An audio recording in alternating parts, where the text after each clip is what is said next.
Noi andiamo a comprare 50 immobili nuovi e abbiamo 146 immobili chiusi, inagibili, di cui non sappiamo neanche che cosa costerebbe andare a ristrutturarli. Che senso ha?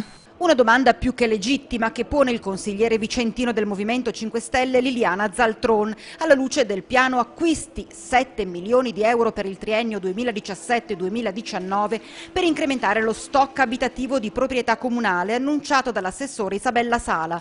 Ma più che puntare su nuovi acquisti bisognerebbe rivedere le modalità con cui il Comune affronta la questione di edilizia residenziale. Più di qualche immobile, come anche dichiarato in qualche commissione dall'assessore competente, era effettivamente chiuso perché inagibile.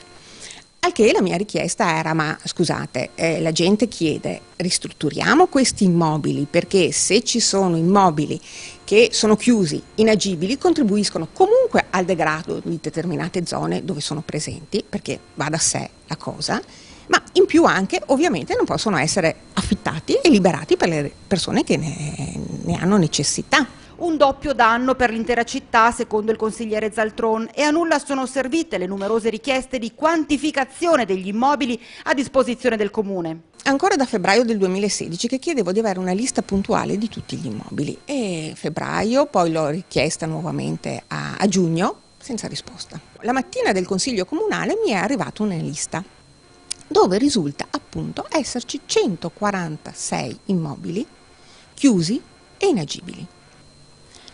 Di conseguenza, dico, fermo restando che avevo chiesto quanto avete dei preventivi per capire che cosa comporta andare a ristrutturare questi immobili, mi ha risposto che non c'erano preventivi in tal senso, che non erano state fatte valutazioni in tal senso.